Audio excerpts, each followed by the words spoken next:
Here I am relaxing after a little hike on the Appalachian Trail. You can see it right there. That's the Kittatinny Ridge up here by Hamburg in Pennsylvania. It's Sunday, and some people might say, wasn't it hot that day? It was like, why would you go out hiking on a day when it's 95 degrees with a heat index of almost 100? And the answer is I wanted to come out here and do some snowshoeing. Where the temperatures were a little cooler, but this is what I had to deal with, so I figured, come out anyway. The Appalachian Trail is known as the Green Tunnel. That's because the tree canopy stretches all over the trail, and most of the time you're in shade. It wasn't that bad. There was a cool breeze blowing, and it was just great to get out for a little bit. So I really enjoyed it. It was a great day, but nevertheless, I'm not going to say it was arduous, but there was a little bit of exercise involved, and since I've done that, I guess I'm going to have to accept my reward. So I'm back here in Berlin. I was writing an article that'll appear in the bulletin in a couple of weeks, and it is on a topic that I've been writing about for the last couple of months or so, and that is the idea of parishes and discipleship. It is a topic that I've spoken about a lot, this topic of missionary discipleship, this document which is about the re-envisioning of parishes around the world. Pope Francis writes about it quite a lot, and Archbishop Perez is also very keen on this idea. It is his top priority for the Archdiocese of Philadelphia and all the parishes moving forward, as he has said many times. I've spoken about it for many years. So this idea of missionary discipleship and intentional discipleship. I've spoken about Sherry Waddell and her best-selling book, Forming Intentional Disciples.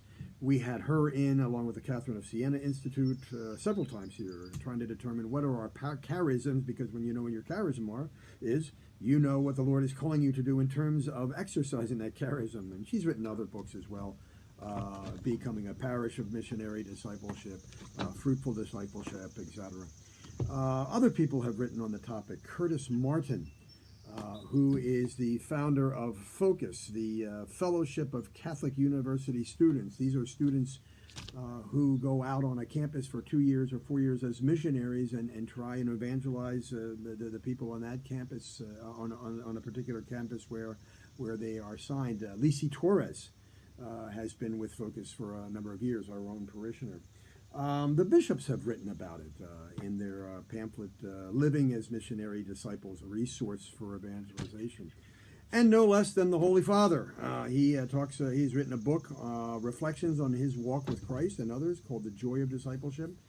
And what I think is the best thing he has written, The Joy of the Gospel, where he talks about intentional discipleship throughout the whole book. Of all of them, however, probably the one that has struck me the most is this. It is by a guy by the name of Tim Glemkowski, Made for Mission, Renewing Parish Culture. Glenn's originally from Steubenville, got a degree in theology and philosophy there. He later got his master's degree from the Augustine Institute in Denver, Colorado. And he does not mince words.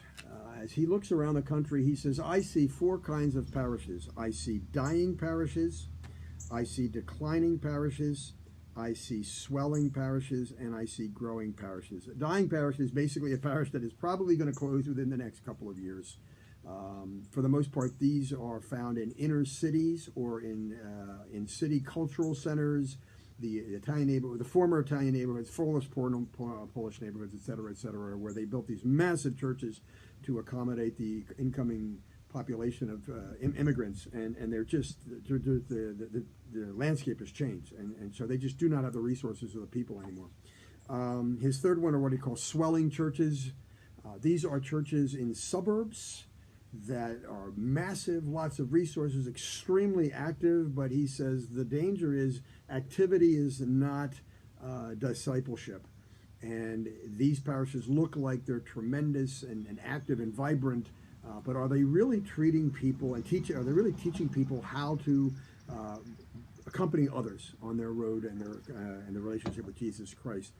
Growing parishes are those that are and he gives a couple examples in there. But the one that he worries about the more are what he called declining parishes.